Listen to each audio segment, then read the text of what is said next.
Good morning, Oregon. Man, I am so excited to be back here again today. Just 2 days ago, I stood in the shadow of the McMurdo for its christening and launch, for its long journey to Antarctica. We blessed the vessel as it prepared to set off through stormy seas, and we honored these guys. The people, the craftsmen who delivered excellence and precision through sweat and hard work. The launch of a vessel and the launch of a movement have much in common. Both require vision and perseverance. Not just to begin, but to finish the work. And so what is our work? Why are we gathered here today? We are going to make Oregon number one for the best place in the nation to raise a family, start your business, grow your business, and get a world-class education.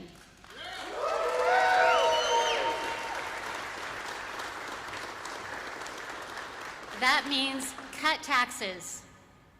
It means rush permitting, grow our economy, get our parks and sidewalks back, help people get sober and stay clean, more cops and fewer needles in our neighborhoods.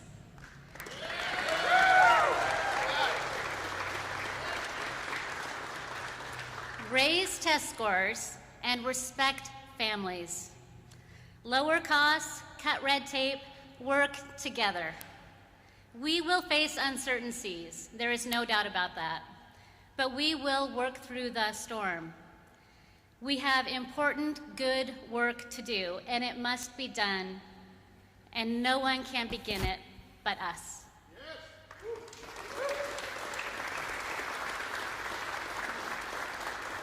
And so today we begin.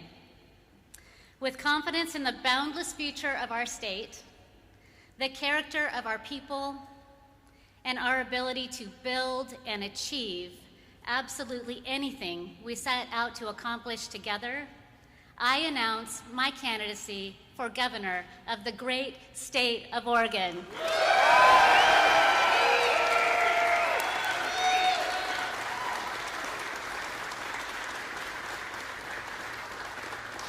Every launch must begin with courage, and every great journey begins with a step forward. And today we begin ours.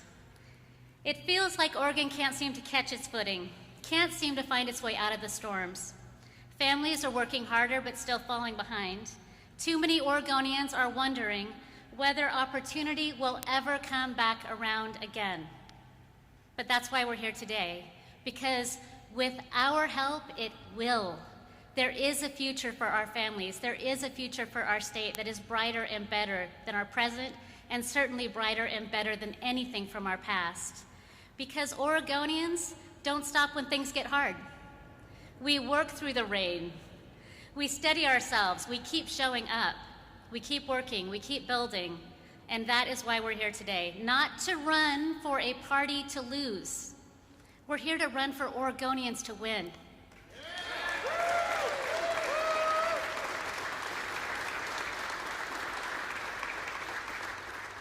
I was born in Klamath Falls.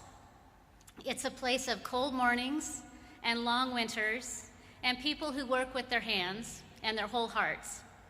To me, that's what it means to be an Oregonian. You stand up, you roll up your sleeves, and you start working to build something better, together. We don't stand back and complain, we contribute. We don't endlessly protest, we pioneer. We work, plan, dream, sacrifice, and serve. As a kid, my family knew struggle. We spent Saturdays at yard sales because the three of us needed school clothes. We ate pancakes 3 meals a day because that's what we had left. We moved when the rent went up. Like so many families, we had instability and uncertainty. Like so many families, we went without. We didn't have much, but we did have faith, which I'm incredibly grateful for. We had family, and we had community that showed up when times got tough. In those years, Southern Oregon needed timber. and we had plenty of it until we didn't. They closed us down and they never looked back. Sitting under the lilac bushes at my grandma's house, listening to my dad and all my uncles talk, there was one thing I heard really clearly, and it was that the politicians didn't care. They didn't stand up for us. No one protested when my dad lost his job. The government didn't come to the rescue when our food stamps ran out. We worked hard. We found a way. We kept going. We never gave up. Those are the values that shaped me. Those are the values that I will bring to my work as your governor for the state of Oregon.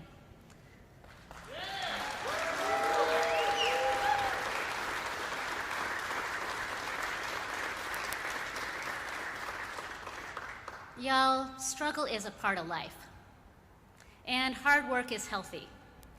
You don't have to fight with people, you can fight for people. You give what you can because some gave all. You pray and you pledge. You love and you forgive.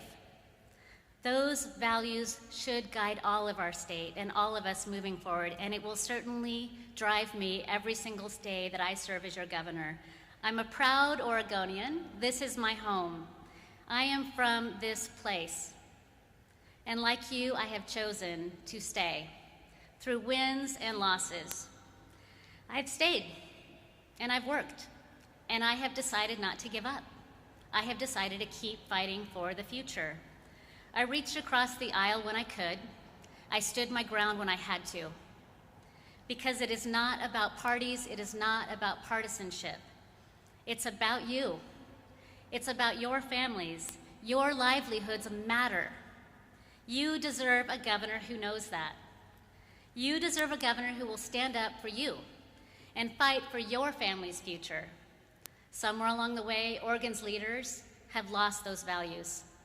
They have started governing for headlines, not results. They have been managing news cycles, not their public agencies. They have been focused on Pennsylvania Avenue, not Main Street. Our governor may be in charge, but her state is out of control.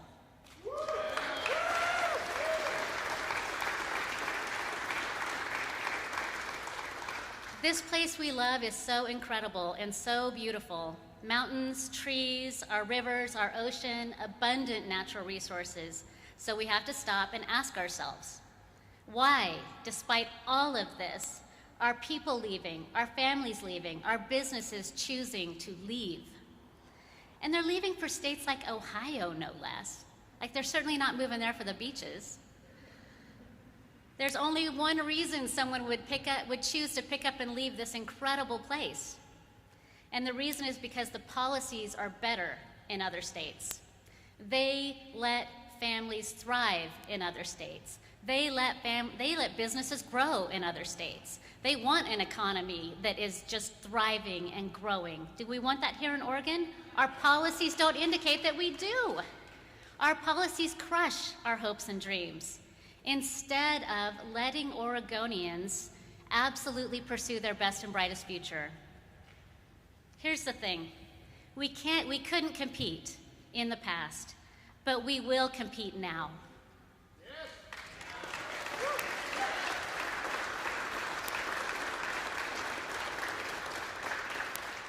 Oregon families, we know, a lot of the families here today, are working longer hours and getting less in return. New payroll taxes, higher gas taxes. We are in the top 10% for the highest income taxes and food prices in the nation. The average household is paying thousands more each year just to stay afloat, not even to get ahead. You feel it every day. It is becoming tougher and tougher to afford life here.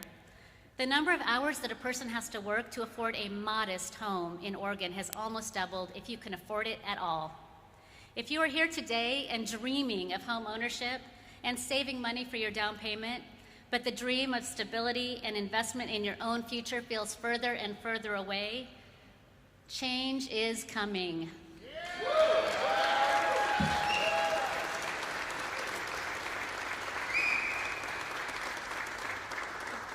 We can do it.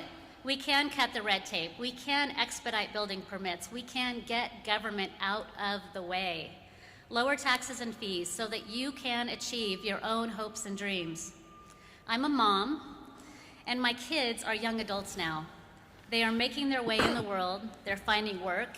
They're going to school. They're paying bills. They're trying to save. They are at the start of their own journeys. And I want them to have a chance to live and work here in the Oregon that I love, that I know they love. I want them to have opportunities for a great, incredible life here. I want them to feel safe walking the streets. I want to see my grandkids grow up here. I want no less for you and your families. The chance for you to chart your own course, dream big dreams, and achieve the future that you work so hard for every single day.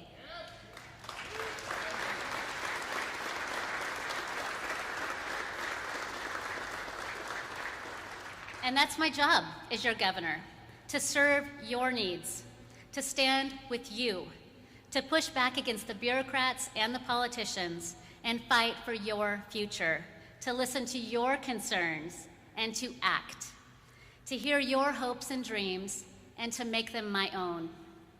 For too long, government has managed misery instead of ending it. Our small businesses, the welders, builders, farmers, and shop owners who keep Oregon running are being buried under taxes and regulations and red tape every single day. Oregon is the beaver state, but these days it feels a lot more like the nanny state. It's so bad that it feels like you have to get a permit to get a permit. Our streets, once full of promise, now tell a story of pain, addiction, homelessness, and fear. Our leaders see this as a statistic, but these people are not numbers. They're people. They're brothers and sisters, their sons, their daughters. The highest number of homeless children in the United States live on Oregon's streets. Let that sink in. They are vulnerable, exploited, abused, left to fend for themselves.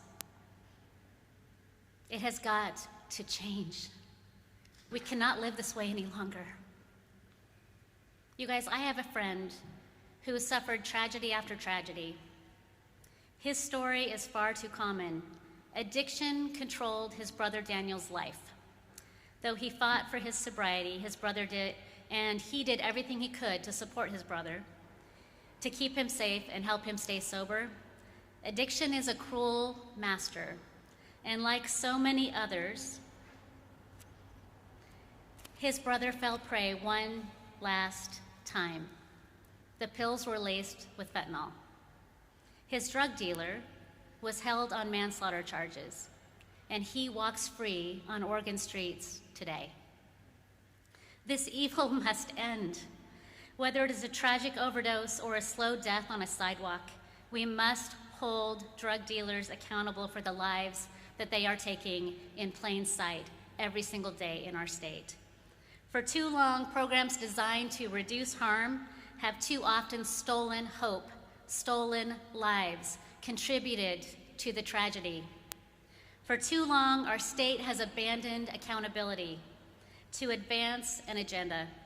For too long, aimlessness has replaced ambition for the common good.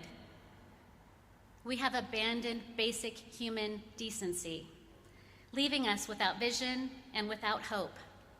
That ends now.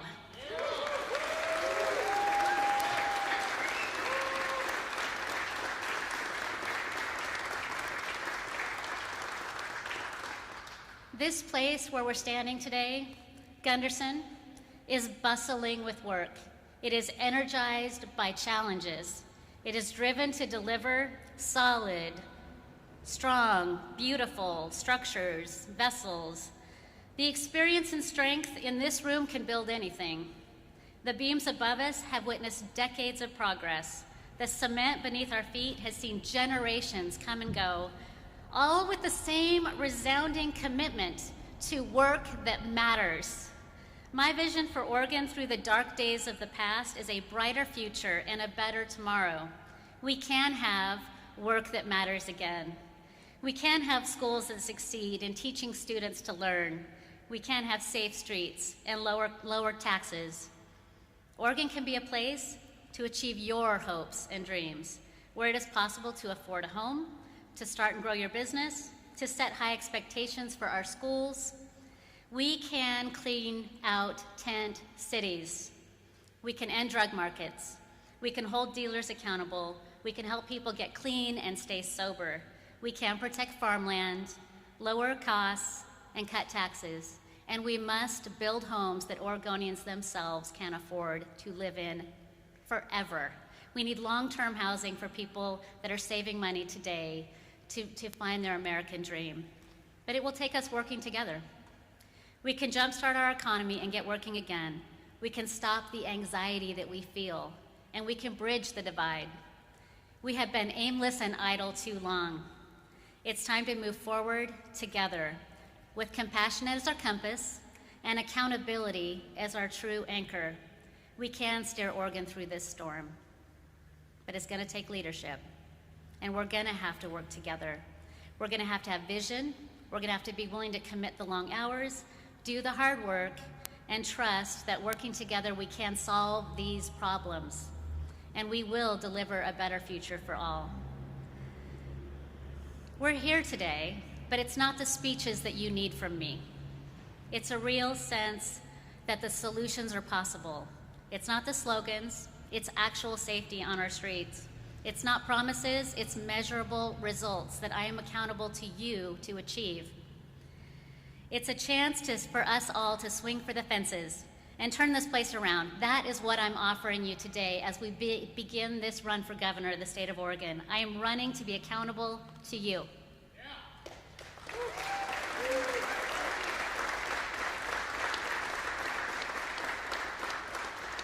For those that work on this floor, for the nurse pulling a double shift, for the teacher paying for supplies out of your pocket, for the young couple trying to buy your first home, for the farmer that works in acres and not hours. This race is not about me. I am committing to you today. Every single day I serve will be about you and the future that you want for yourselves, your businesses, and your families. Oregonians themselves are built for the weight of responsibility, for striving for greatness, for navigating rough seas. We weld, we hammer, and friends, we don't give up hope. For these few minutes together, the machines have been quiet, but the spirit in this space, the will to build, to restore, to believe, reminds us our future is not out there somewhere else. It is right here. It is in our hands. It is within our hearts. It is out of our homes and our hard work that we still hold the power to achieve any future we can dream of together. This is our time to rise. This is our time to rebuild. This is our time to deliver real results. So my fellow Oregonians, we do not have a minute to spare. Let's get to work.